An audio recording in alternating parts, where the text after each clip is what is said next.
Qwirimi's house, Part 1. Qwirimi walked at a very fast pace.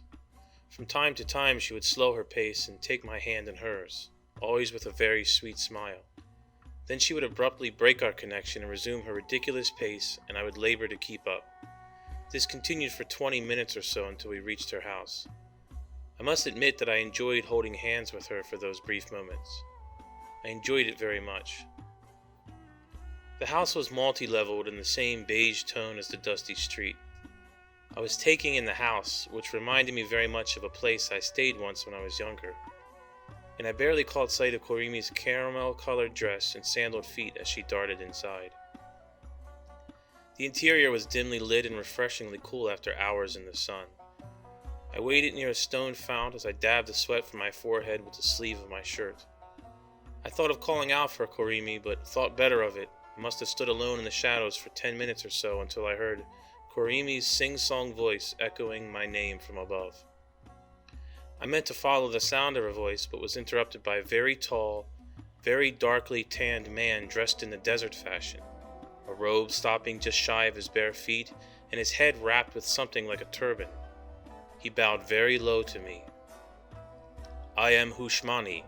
This is my house, and you are very welcome here. You must be Alan." This was a statement, not a question, and I assured him that I was Alan, and that I was here at Qwirimi's bidding. He nodded and smiled and took my hand in his massive hands, and bowed once more. His eyes and nose were very like Qwirimi's, and I took him immediately to be her father, or perhaps uncle. "Please, Alan, come here and wash before proceeding. You are most welcome." Qwirimi helped me off with my boots, and to my embarrassment assisted me in washing my feet, hands, and face, and then handed me a linen towel.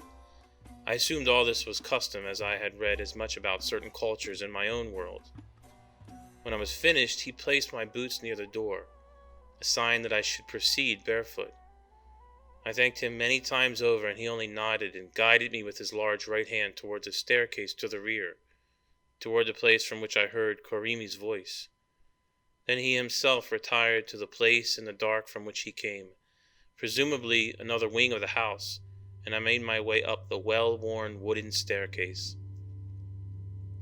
I must interject here, as much for my own benefit as any. I'm not sure any shall ever read these words, but the writing helps me remember and keeps me sane. Even now I look at my hands and imagine them to be someone else's hands. I have no mirrors here in my prison tower of stone, and I admit that a mirror is the last thing I want to see, unless, of course, my home or certain smiling faces were on the other side. As famished as I was then in Qwirimi's house, I am equally sated here, though it is an alien and devilish thing. I would give almost anything to feel hunger or thirst, for I do not eat or drink here and haven't in some time, nor does my body seem to crave those things, only my mind. I am becoming something else, someone else, and so I must write with haste. Gelf has brought me a fresh sheaf of papers, and my nub has not worn down so very much. Gelf is a hoary-headed crow. I named him after the old man of Ilyunseth, and no doubt you recognize the name. He has brought me all of the paper that I have used thus far, and the nub with which I write. I'm sure all of this is confusing. I'll endeavor to explain it as best I can, but I must write on. Then, I must admit with a smile, I was not so learned as I have become, and much to Qwirimi's displeasure, I was much more vulgar, to use her word. So it was that I met Qwirimi's mother by tripping up the last few stairs and landing very near her feet, projecting rather loudly an awful 4-letter word at the pain in my shin. Thankfully, Qwirimi, that is Qwirimi's mother's name, only smiled and laughed a little as she helped me to my feet. I was deeply embarrassed and apologized immediately. Qwirimi would hear none of it and bowed low as she introduced herself. I did the same and was immediately taken to a comfortable low chair as a plate of fig-like fruit and some delicious chicken-tasting meat was placed before me, also a jug of cold water. I shall describe Qwirimi for you.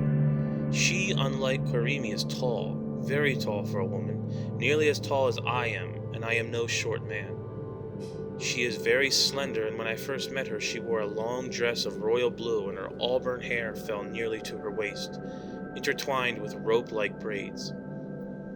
In contrast to Hushmani and to some extent Qwirimi, Qwirima's skin was an elegant pale, and her eyes were a clear, pale blue. She moved about with a very stately grace. She was likewise barefoot. I felt obliged to eat what was placed before me, and was, in fact, very gracious, as I hadn't eaten since leaving Nemu and Thetis' company. Nonetheless, I felt a bit awkward eating while others did not. I liked less being served. But Qwirima assured me that I must eat, and that she would be offended if I did not. The meal was, all in all, very good, one of the best I've ever had. I'm sure my hunger must have added to that. Afterward, I joined Qwirima on a porch overlooking a lush garden. I was seated next to her. Hushmani and Qwirimi were nowhere to be seen, and we were only interrupted once by a very plain, homely-looking girl serving coffee. I took the girl to be a servant, as she resembled a blotchy-skinned wading bird more so than any I had thus far met that belonged to the household. I realized after writing that it must seem very mean. Very true, but mean nonetheless. But I cannot erase. I refuse to cross out once I've written, and I shall say in atonement that the coffee was delicious, as I assume she prepared it. I'll excise the pleasantries and small talk that occurred pre and a little post-coffee. She, Qwirima, explained that she had seen me at the feast of Our Lady, though we had not spoken as Qwirimi and I had. Thusos had spoken with her while I slept, and a plan had been laid between them. Thusos knew I had come through a mirror, that I was foreign to their world, and he had also told Qwirima about the hooded man, something she quizzed me on herself, and so we talked. Have you any knowledge of the hooded man or what he wishes of you? Her voice might once have been as sugary sweet, saccharine I think the word is, as Qwirimi's, but now it was tinged with age, elegance, and the stateliness one would associate with royalty or heads of state. Her voice was soothing nonetheless, and I wondered how old she was, since I was sure her youthful look masked her true experiences. No, ma'am, I don't. As I said, I awoke from a really very funky dream, and a strange dream, and heard a terrible ruckus going on above me. The hooded man was there. I was alarmed but not threatened, and I stepped inside his mirror and came out on the other side. Here being the other side, I laughed nervously. I felt like I was speaking with a principal or a guidance counselor or something. In truth, she intimidated me. Do you know anything of mirrors, Alan? Of magic mirrors, as you put it? She met my eyes with every question. I must admit that I have a horrible habit of avoiding people's eyes when I speak with them. No, was all I could muster then. Just that I gather they take you places, and change certain things about you to match that place. She laughed slightly, but not mockingly. That is true enough, but they can do more, oh, so much more, and they are not all good things, and not all that work the mirrors do so with good intentions. Allow me to tell you something of myself. My name is Qwirima Cosmania. I am not originally of this city or this country. My family is one of 9 high noble families of Bravonia, and before that we came from another place altogether. I believe you met my husband Hushmani. He too is foreign to this land, and I was promised to him by my father when I was younger yet than Qwirimi, who you have also met. I see the look in your eyes, and I know that this is more than one should tell a stranger, that you have only just met. But since I will ask much of you, and hope that you will be fair and honest with me, then I feel that I should be as equally open with you. I was promised to Hushmani, a man old enough to be my father, when I was only 13 years old.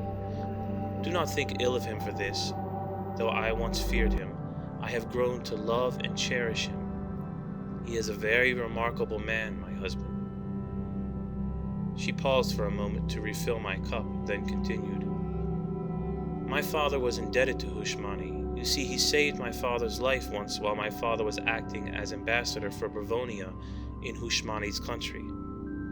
Bandits waylaid his caravan, killing 3 of his servants and kidnapping 2 women of my country.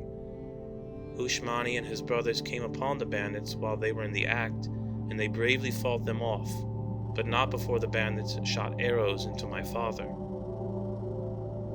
3 arrows pierced my father's chest, one lodging just next to his heart, and he lay as one dead. Hushmani safely removed the arrows, and through certain arts he nursed my father back to health. The act was nothing short of magical. Furthermore, Hushmani and his brothers sought out the lair of the bandits and stole back the women they had kidnapped. For all of this, my father was deeply indebted to Hushmani. 6 years later, Hushmani appeared in our city of Armanseth and inquired after my father. To shorten the story, I was betrothed to Hushmani, for he told my father that he saw a spark of potential in me and wished me among all of my sisters for a bride. For a time we lived in Armanseth, and when I was 16 I was taken to Hushmani's country. It was there that I gave birth to Qwirimi, our only child. She is named for Hushmani's mother. We have been in this city for several years now. My husband makes his fortunes by trading abroad, and he is often gone. In fact, he is leaving again tomorrow at dawn. I am glad you have had the fortune of meeting him. I assured her that I was glad to have met him, that I hoped to meet him again, and I spoke very well of him and his small kindnesses to me.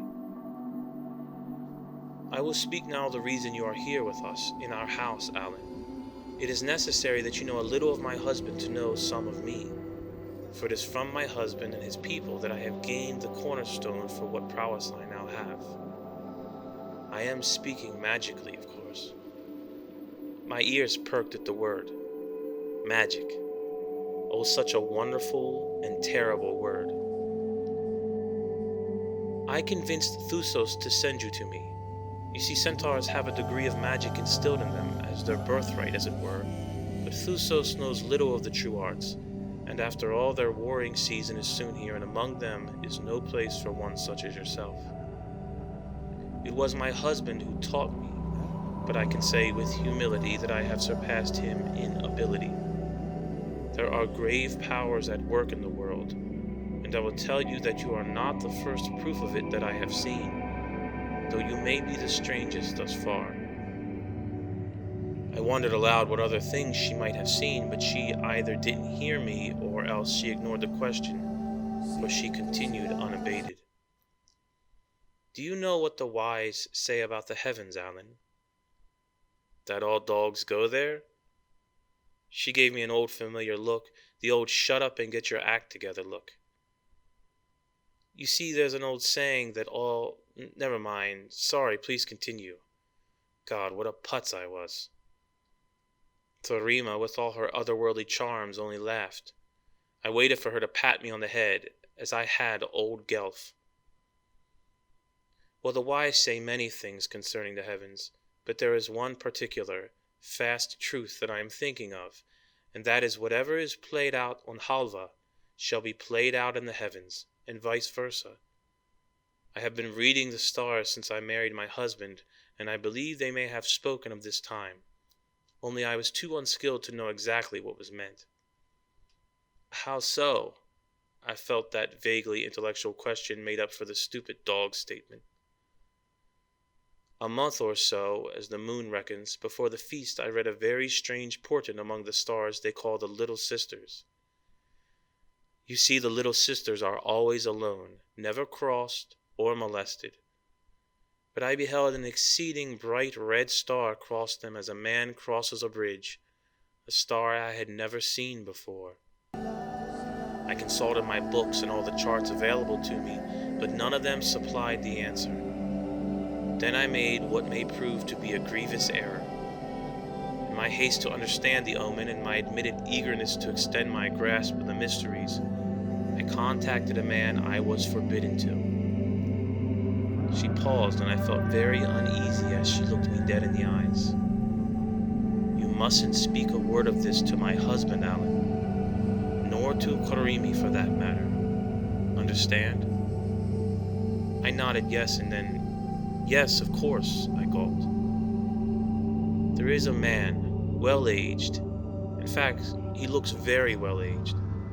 But many say he is older than logic would allow. His name is Wultar.